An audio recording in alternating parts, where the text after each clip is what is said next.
Cumprimento a todos os meus irmãos com a paz de meu Senhor Jesus. Da arrogância à destruição. Vamos orar ao nosso Deus. Pai Santo que estás nos céus, na Tua presença nos introduzimos com louvor em nossos lábios, com a gratidão em nosso coração, porque o Senhor é bom. A Tua benignidade dura para sempre e o Senhor nos tem revelado em Tua palavra os últimos acontecimentos, preparando-nos para a Tua vinda. Pai eterno, derrama o Espírito Santo sobre mim e os meus irmãos. Em nome de Jesus. Amém. Da arrogância à destruição. No capítulo 5 de Daniel, Deus se revela como o supremo juiz do universo. Só Ele tem a balança na mão. Só Ele pode julgar. No capítulo 5 de Daniel, Nabucodonosor é chamado de pai de Belsazar. A palavra pai nos idiomas semitas pode se referir a qualquer antepassado. Por exemplo, Mefibosete é chamado filho de Saul, quando na realidade ele era filho de Jonatas, o filho de Saul. E também Jesus é chamado filho de Davi, quando na realidade ele era somente da linhagem de Davi. O pai de Belsazar era Nabonidos. Nabonidos não gostava de governar. Portanto, ele transferiu seu quartel-general de Babilônia para um oásis em Temã, na Arábia, e entregou o trono ao seu filho Belsazar e passou a se dedicar avidamente para a adoração de um outro deus. O principal deus de Babilônia era Marduk, mas Nabonidos passou a adorar a deusa Lua. Sim, ele se tornou vastamente impopular ao povo de Babilônia. Esse é o cilindro de Nabonidos, rei de Babilônia, de 555 a 538 a.C., onde ele faz uma oração a favor do seu filho Belsazar. Esse cilindro encontra-se ali no Museu Britânico. Quando os eventos do capítulo 5 sucederam, Daniel tinha cerca de 80 anos de idade. Belsazar, com certeza, não era uma pessoa ignorante. Ele conhecia a história comovente da conversão do seu avô Nabucodonosor. Porém, Belsazar desprezou as oportunidades que Deus lhe concedera.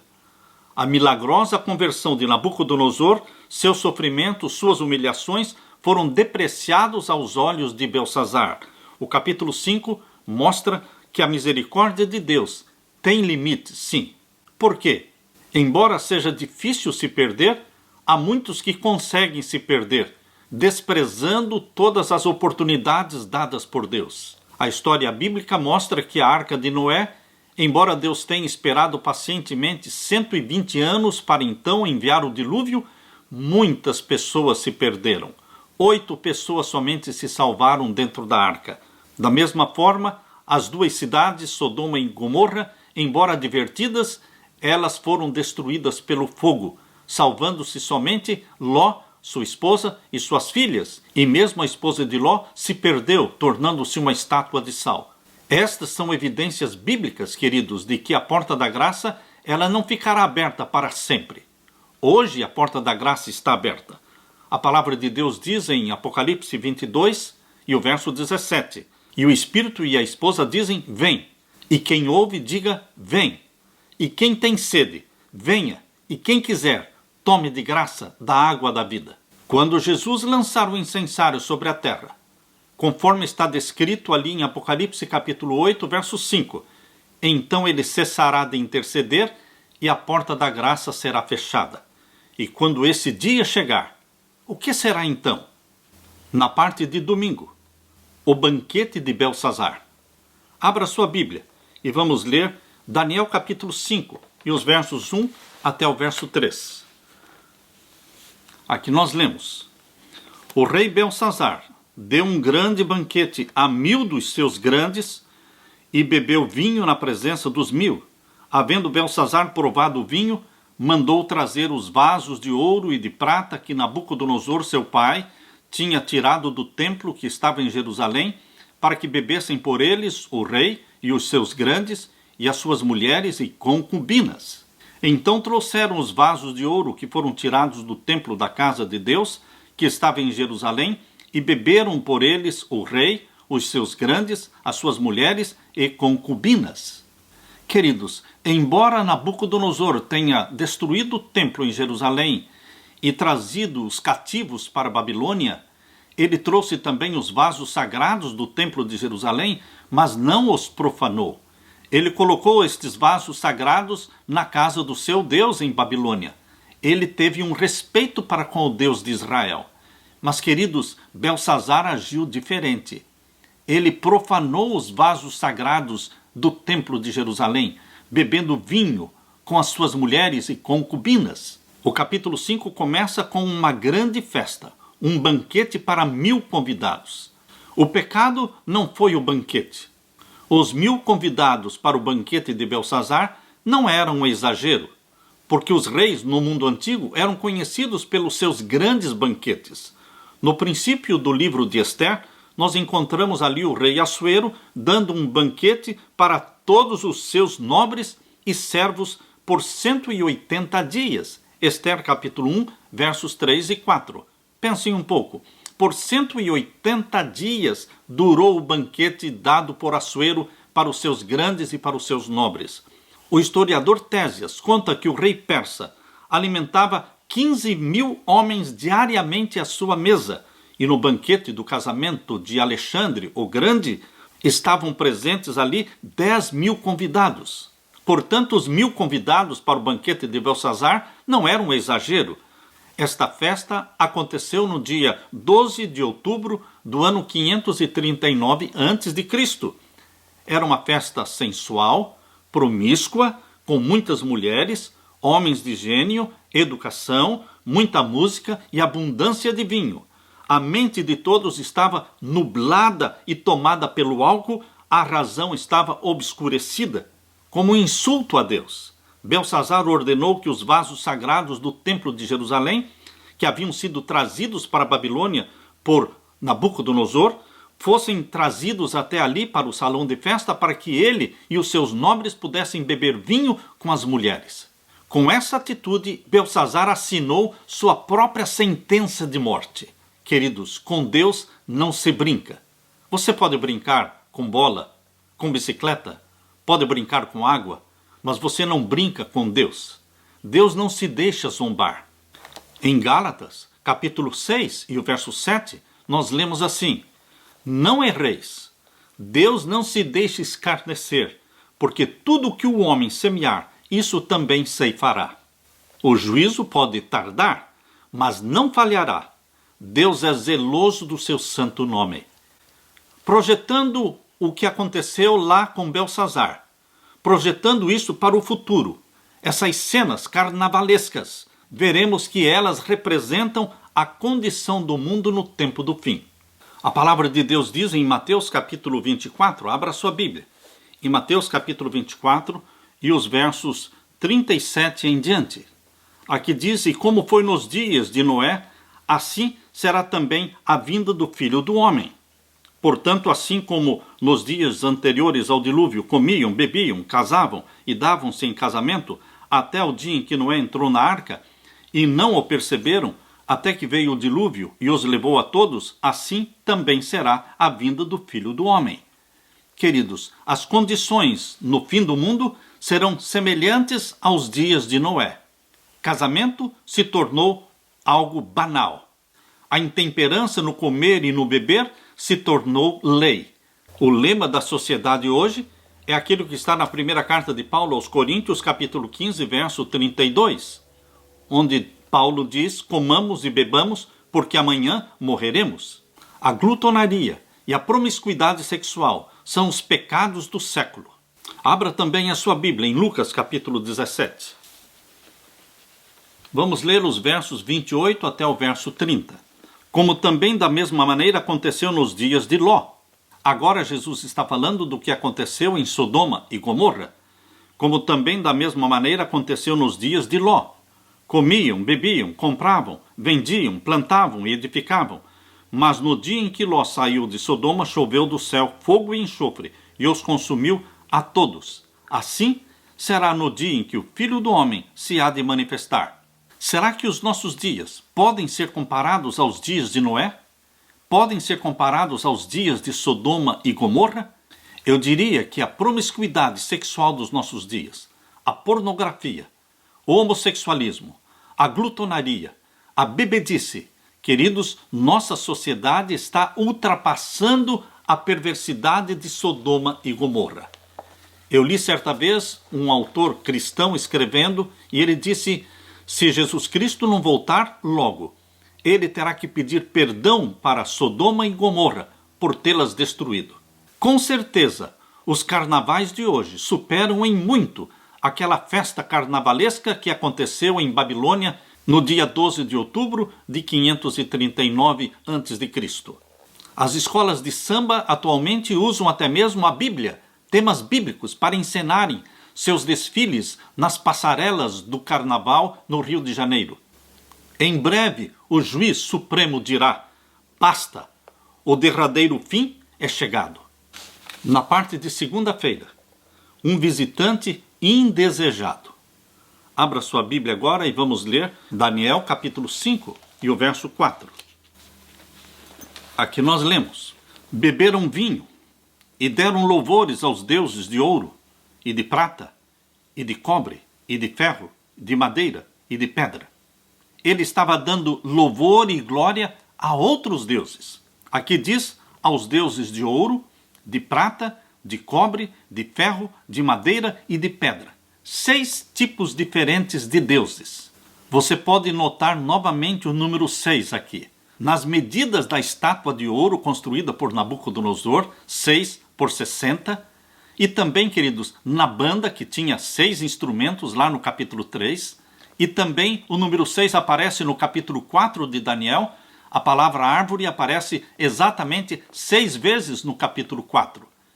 E agora aqui no capítulo 5, novamente o número 6. O número 6 é o número do homem, que se levanta contra Deus, separado de Deus, que rejeita o número 7, que rejeita Deus como Criador. Por isso Beltsazar dá honra e glória a 6 deuses. Aqui diz de ouro, de prata, de cobre, de ferro, de madeira e de pedra. Os deuses falsos não são coisas do passado. Satanás se atualiza. Hoje, as pessoas não estão adorando os deuses de prata, de ouro, de cobre, de ferro, de madeira, mas hoje existem novos deuses. Hoje existe um Deus chamado Charles Darwin, o Criador. Por quê? Porque com a sua teoria evolucionista, ele pretende explicar a origem da vida. Existe um outro Deus, Sigmund Freud. Por que Freud? Porque Freud é conhecido como o Redentor, aquele que veio redimir a família humana dos seus tabus, dos seus complexos, das suas inibições e frustrações. Freud, conhecido como o pai da psicanálise, ele era adorador de uma deusa chamada deusa egípcia, Ísis, viciado também em cocaína. Queridos, Charles Darwin, Sigmund Freud, são deuses modernos. Outro deus moderno, Karl Marx. Marx é conhecido como o Consolador, aquele que, com promessas consoladoras de um mundo melhor, de uma sociedade justa, uma sociedade sem diferença de classes. Agora vamos ler Daniel capítulo 5, e os versos 5 até o verso 8. Aqui nós lemos: na mesma hora apareceram uns dedos de mão de homem, e escreviam defronte do castiçal, na estucada parede do palácio real, e o rei via a parte da mão que estava escrevendo. Então se mudou o semblante do rei, e os seus pensamentos o turbaram, as juntas dos seus lombos se relaxaram, e os seus joelhos bateram um no outro.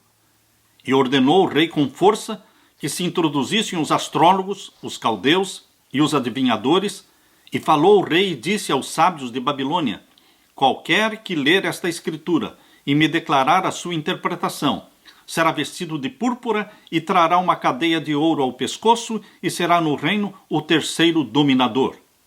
Então entraram todos os sábios do rei, mas não puderam ler a escritura nem fazer saber ao rei a sua interpretação. Mal imaginava Beltsazar que dentro daquele salão de festa existia um convidado invisível, uma testemunha invisível, que olhava todas aquelas cenas de profanação. Porém, logo o hóspede invisível se fez notar. uma pálida mão apareceu e traçou na parede do palácio letras que luziam como fogo. Eram letras assustadoras que traziam um presságio de condenação ao rei. Cessou o gracejo. Agora, todos estavam diante de um tribunal, o tribunal do eterno Deus, cujo poder eles acabaram de desafiar. Queridos, a promessa do rei era: qualquer que ler esta escritura e me declarar a sua interpretação será vestido de púrpura e trará no seu pescoço uma cadeia de ouro e será o terceiro no reino. Por que o terceiro no reino? Porque Nabonidos era o número 1. Belsazar, o filho, era o número 2. E então aquele que lesse a escritura na parede seria o terceiro.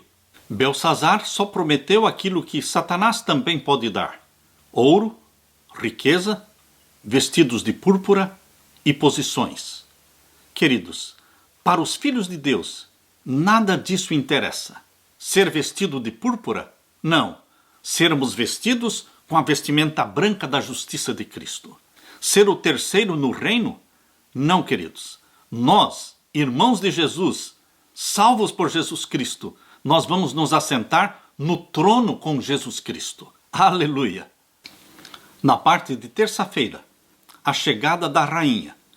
Abra sua Bíblia agora e vamos ler Daniel capítulo 5 e os versos 10 em diante. Aqui nós lemos: a rainha, por causa das palavras do rei e dos seus grandes, entrou na casa do banquete e falou à rainha e disse: ó rei, vive para sempre. Não te turbem os teus pensamentos, nem se mude o teu semblante. Há no teu reino um homem que tem o espírito dos deuses santos, e nos dias de teu pai se achou nele luz, e inteligência, e sabedoria, como a sabedoria dos deuses. E teu pai, o rei Nabucodonosor, sim, teu pai, ó rei, o constituiu chefe dos magos, dos astrólogos, dos caldeus e dos adivinhadores. Porquanto se achou neste Daniel um espírito excelente, e ciência e entendimento, interpretando sonhos e explicando enigmas e solvendo dúvidas, ao qual o rei pôs o nome de Beltesazar. Chame-se, pois, agora Daniel, e ele dará a interpretação. Então Daniel foi introduzido à presença do rei. Falou o rei e disse a Daniel: és tu aquele Daniel dos cativos de Judá, que o rei meu pai trouxe de Judá? Acabam de ser introduzidos à minha presença os sábios e os astrólogos para lerem esta escritura e me fazerem saber a sua interpretação, mas não puderam dar a interpretação destas palavras. Eu, porém, tenho ouvido dizer de ti que podes dar interpretações e solver dúvidas. Agora, se puderes ler esta escritura e fazer-me saber a sua interpretação, serás vestido de púrpura e terás cadeia de ouro ao pescoço, e no reino serás o terceiro dominador. Então respondeu Daniel e disse na presença do rei: os teus dons fiquem contigo, e dá os teus presentes a outro.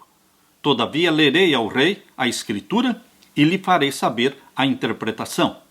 Como para Belsazar, ouro, posição, vestidos de púrpura eram importantes, ele considerava que para Daniel também tudo isso tivesse muito valor. Cada um julga os outros pelo que ele é.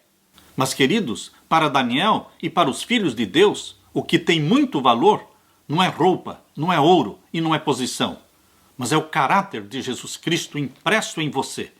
É a mente de Jesus Cristo implantada em você pelo poder do Espírito Santo. Isso é importante, é sermos filhos e filhas de Deus. Para mim, o maior privilégio, a maior honra, minha maior felicidade é saber que eu sou filho de Deus, gerado pelo Espírito Santo. Não pode existir algo melhor. Os seguidores de Jesus possuem um outro senso de valor. O apóstolo Paulo aconselha: pensem nas coisas que são de cima e não nas que são de baixo. Colossenses capítulo 3 e o verso 2. Dos versos 18 até o verso 23, Daniel relata tudo aquilo que Belsazar já sabia. Aqui nós lemos versos 18 até o verso 23. Ó rei, Deus, o Altíssimo, deu a Nabucodonosor, teu pai, o reino, e a grandeza, e a glória, e a magnificência. E por causa da grandeza que lhe deu, Todos os povos, nações e línguas tremiam e temiam diante dele. A quem queria matava, e a quem queria dava a vida, e a quem queria engrandecia, e a quem queria abatia. Mas quando o seu coração se exalçou, e o seu espírito se endureceu em soberba, foi derribado do seu trono real, e passou dele a sua glória. E foi tirado dentre os filhos dos homens, e o seu coração foi feito semelhante ao dos animais, e a sua morada foi com os jumentos monteses. Fizeram-no comer erva como os bois, e pelo orvalho do céu foi molhado o seu corpo, até que conheceu que Deus, o Altíssimo, tem domínio sobre os reinos dos homens, e a quem quer constitui sobre eles. E tu, seu filho Belsazar, não humilhaste o teu coração, ainda que soubeste tudo isto, e te levantaste contra o Senhor do céu, pois foram trazidos os vasos da casa dele perante ti, e tu e os teus grandes, as tuas mulheres e as tuas concubinas, bebestes vinho por eles.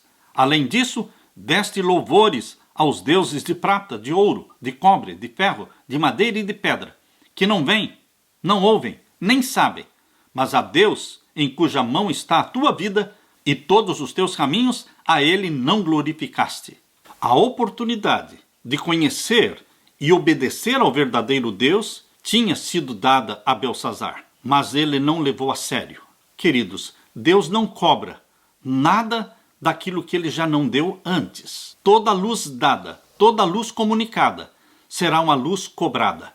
Daniel fez questão de conscientizar Belsazar de que ele conhecia toda a história de Nabucodonosor.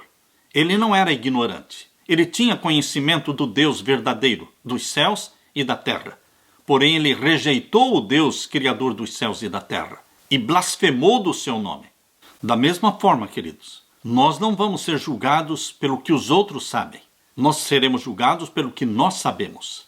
Você e eu não seremos julgados somente pela luz revelada no Antigo Testamento. Também não seremos julgados somente pela luz revelada no Novo Testamento. Nós seremos julgados pela luz progressiva e acumulada do Antigo, do Novo Testamento e mais a verdade presente revelada nos livros do Espírito de profecia. Nós, como povo de Deus, muitas vezes nos orgulhamos de ter a verdade, de possuir muita luz. E isto é verdade. Nós temos muita luz, mas ter muita luz não é motivo de se gloriar, se engrandecer. Porque muita luz significa severo juízo. Deus requer de você e de mim um alto padrão de conduta, de santidade. Santidade porque Ele é santo. Por isso não devemos ficar olhando para o Antigo Testamento, para ver como é que eles viviam naquele tempo.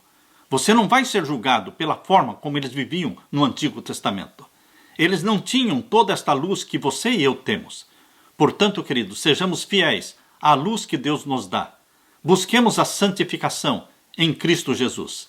Cada dia mais santo ainda, mais semelhantes a Jesus Cristo cada dia, para que o caráter de Cristo brilhe em você, brilhe em mim, e que o nome de Deus seja glorificado na nossa vida.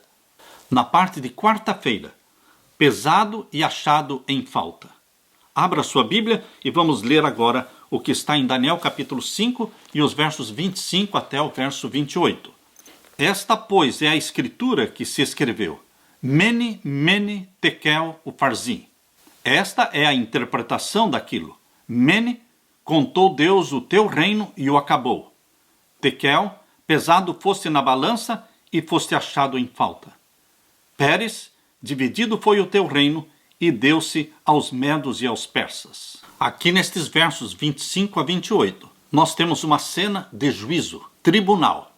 Jesus é aquele que tem a balança na mão. Só ele pode julgar. Em João capítulo 5, verso 22, diz: porque o Pai a ninguém julga, mas deu ao Filho o poder de julgar.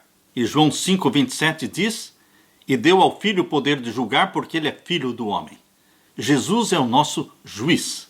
Ele tem a balança na mão. Mas, queridos, por piores e mais abundantes que sejam os nossos pecados, se numa parte da balança forem colocados todos os nossos pecados, e na outra parte da balança for colocada a graça e o sangue do nosso Senhor Jesus Cristo, certamente a graça e o sangue do nosso Senhor Jesus Cristo pesa muito mais. E Deus vai olhar para você como se você nunca tivesse pecado, porque é assim que funciona. É o sangue de Jesus Cristo que nos purifica de todo o pecado. Mas temos que crer em Jesus e clamar pelo seu sangue, confessarmos os nossos pecados a Ele. Aquelas letras que apareceram na parede estavam escritas em aramaico. Assim como o hebraico, o aramaico também não tem vogais, só tem consoantes. Então, queridos, quando você vê uma palavra em hebraico ou aramaico sem vogais, você não consegue pronunciar aquela palavra, e foi exatamente o que aconteceu. As letras que apareceram ali foram M, N, M, N, T, Q, L, P, R, S, N. Que significado tinham estas palavras? Impronunciáveis. Por isso os sábios de Babilônia não puderam decifrar as palavras na parede. Mas Deus deu sabedoria para Daniel. Através do Espírito Santo, ele leu o significado daquelas palavras. E o significado é este: Mene, contou Deus o teu reino e o acabou. Tekel, pesado foste na balança e foste achado em falta. Pérez, dividido foi o teu reino e deu-se aos medos e aos persas. Queridos, todos nós seremos pesados na balança. Todos nós compareceremos diante do tribunal de Cristo. A palavra de Deus diz em 2ª carta de Paulo aos Coríntios, capítulo 5, e o verso 10. Aqui nós lemos: porque todos devemos comparecer ante o tribunal de Cristo, para que cada um receba segundo o que tiver feito por meio do corpo, ou bem ou mal. Tudo que nós fizermos, de bem ou de mal, estará registrado nos livros do céu. Porém, queridos, quando nós pedimos perdão, o sangue de Jesus Cristo nos perdoa, nos purifica, e os nossos pecados são apagados pelo sangue de Jesus Cristo. Isto se chama graça, graça divina. Eu não entendo, mas eu creio na graça divina, porque ela nos cobre com a justiça de Cristo. E Deus o Pai, quando olha para você, vê Jesus em você. O juízo chegou rapidamente ao rei Belsazar. Quão depressa o juízo pode chegar para você? Se nós morrermos hoje, o juízo chegou para nós hoje. Se continuarmos vivos, seremos julgados no juízo dos vivos, por ocasião do decreto dominical. E eu tenho que viver cada dia da minha vida como se fosse o último dia da minha vida, pronto para encontrar-me com Jesus, pronto para ver a face de meu querido Salvador Jesus Cristo. Porque todos os que morreram em Cristo, no momento em que eles forem ressuscitados, abrindo os olhos, eles verão a face de Jesus Cristo. Queridos, vamos viver cada dia em plena comunhão com Jesus Cristo. Na parte de quinta-feira, a queda de Babilônia. Vamos ler agora Daniel capítulo 5 e os versos 30 e 31. Aqui nós lemos: naquela mesma noite foi morto Belsazar, rei dos caldeus, e Dario, o Medo, ocupou o reino na idade de 62 anos. Naquela mesma noite morreu Belsazar. Enquanto ele estava no banquete, profanando os vasos sagrados, blasfemando de Deus, a cidade já estava cercada. O inimigo já tinha cercado Babilônia. O rio Eufrates já tinha sido temporariamente desviado do seu curso normal, permitindo que os soldados inimigos entrassem pelo rio. A queda de Babilônia aconteceu exatamente no dia 12 de outubro de 539 a.C. E a Babilônia do Apocalipse não é outra senão Roma, Roma papal. Ela também cairá. Embora o Vaticano pense que Roma é uma cidade eterna, ela terá um fim. A profecia bíblica menciona que ela será destruída. Belsazar é um claro exemplo do pecado contra o Espírito Santo. Há muitas pessoas que me perguntam sobre o pecado contra o Espírito Santo, mas eles não se preocupam com os pecadinhos, com as pequenas raposinhas que fazem mal à vinha. Queridos, o pecado contra o Espírito Santo pode ser qualquer pecado que não seja confessado, que não seja abandonado. Nós temos que romper com o pecado, qualquer que seja ele. Há pessoas que estão se enganando e se iludindo com a ideia de que os filhos de Deus vão continuar pecando e pecando até a volta de Jesus. Não, queridos. Hoje nós temos que decidir parar de pecar os pecados já revelados para nós através do Espírito Santo. Todo pecado consciente, quando nós o praticamos, aos olhos de Deus, é um ato de rebelião contra Deus. Embora tenhamos a natureza pecaminosa, mas ela é dominada, ela é suplantada pela natureza espiritual. A natureza santa de Jesus Cristo, que foi gerada pelo Espírito Santo em você. Não vivemos segundo a carne, vivemos segundo o Espírito. Fazemos a vontade de Deus e não a vontade da carne. Embora tenhamos a natureza pecaminosa, e ela vai durar até Cristo voltar, porque é somente quando Jesus voltar que este corpo corrupto será revestido da incorruptibilidade e que este corpo mortal será revestido da imortalidade. Mas, queridos, isto não significa que vamos continuar pecando e pecando e pecando até a volta de Jesus. Todos os filhos de Deus decidem parar de pecar. Por isso, eles são selados pelo selo do Deus vivo. Por isso, eles recebem o presente da chuva serôdia do Espírito Santo. Porque eles decidiram romper com o pecado. Eles decidiram viver para Deus, de corpo inteiro, de mente completa, antes do fechamento da porta da graça. O pecado contra o Espírito Santo é bem explicado por Paulo. Quando ele escreveu aos Hebreus, abra sua Bíblia, em Hebreus, capítulo 10, e os versos 26 e 27. Hebreus, capítulo 10, e os versos 26 e 27. Aqui nós lemos: porque se pecarmos voluntariamente, depois de termos recebido o conhecimento da verdade, já não resta mais sacrifício pelos pecados. Pense bem naquilo que Paulo escreveu aqui no verso 26. Porque se pecarmos voluntariamente, o pecado contra o Espírito Santo não é o pecado da ignorância, mas é um pecado consciente, voluntário. Isto significa que todo pecado voluntário, consciente, se torna um ato de rebelião contra Deus. Aqueles que não vivem segundo a carne, mas vivem segundo o Espírito, porque foram gerados pelo Espírito Santo, eles não pecam voluntariamente. E se pecarem, eles confessam no mesmo dia. Eles correm e se lançam aos pés de Jesus Cristo pedindo perdão. Nós não vamos dormir à noite com o pecado. Não, queridos. Nós vamos dormir à noite com o perdão do nosso Senhor Jesus, com a certeza da salvação. Mas o povo de Deus está acostumado a dormir com o pecado, a conviver com pecados conscientes por dias, por semanas. Por isso eles não têm a certeza da salvação. Porque não dá para ter a certeza da salvação se vivemos e insistimos em viver na prática de pecados conscientes. Mas todo aquele que vem a Jesus Cristo e confessa, alcançará misericórdia, alcançará perdão e terá certeza da salvação. Porque se pecarmos voluntariamente, depois de termos conhecimento da verdade, está muito claro aqui, queridos, não é o pecado da ignorância, não é o pecado do ateu, não é o pecado do incrédulo, não é o pecado do pagão. Eles não têm conhecimento da verdade. Aqui está claramente falando do povo de Deus, o povo que recebeu luz, luz abundante, luz progressiva. Esta luz recebida será uma luz cobrada.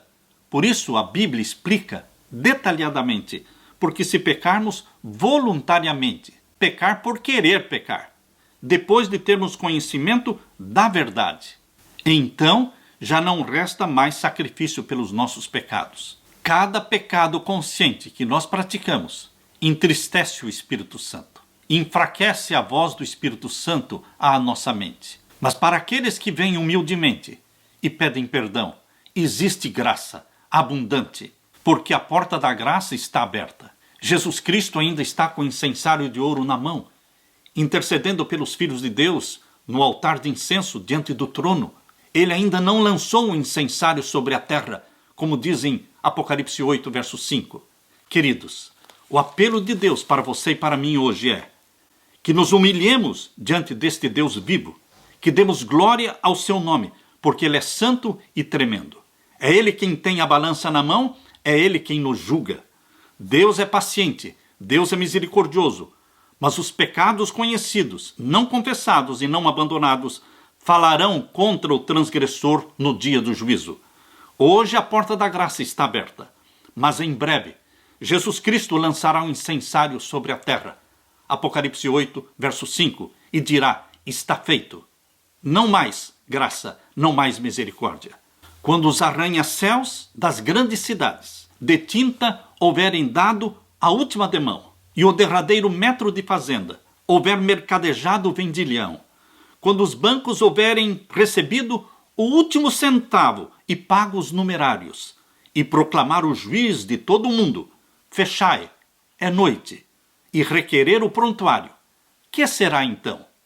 Quando o coral tiver cantado o último hino, e dito o pregador o derradeiro amém, e quando a última tecla do órgão se ferir, quando a Bíblia jazer fechada sobre o altar, e da igreja os bancos estiverem desertados, e a alma deparar os atos do registro, ao ser aberto o grande livro dos culpados, que será então? Quando o drama final tiver sido encenado, e a última graçola houver dito o palhaço, quando exibido for o filme derradeiro, e na pista os corcéis morrerem de cansaço, quando os que buscam prazeres e deleites sucumbirem na densa treva do pecado, e aos homens se pedir justa razão de o Salvador Jesus haverem rejeitado, que será então? Quando o som do clarim der lugar ao silêncio, e as colunas em marcha estacarem os passos, quando afinal, reunidos os milhões da terra, dos oceanos e vales, montanhas e espaços, quando vier o dia que amanhã não tem, e o derradeiro fim já for chegado, quando dos altos céus se ouvir enfim a voz de Deus a proclamar: está consumado, que será então? Que Deus derrame sobre você, meu irmão, o Espírito Santo, que vivamos à vista deste Deus Santo, recebendo dele a santidade, diariamente, a mente de Jesus Cristo. E que o nosso sonho, nossa alegria, seja ter o nosso nome registrado no livro da vida e nos assentarmos no trono com o nosso Senhor Jesus Cristo. Esta é a minha oração, em nome de Jesus. Amém.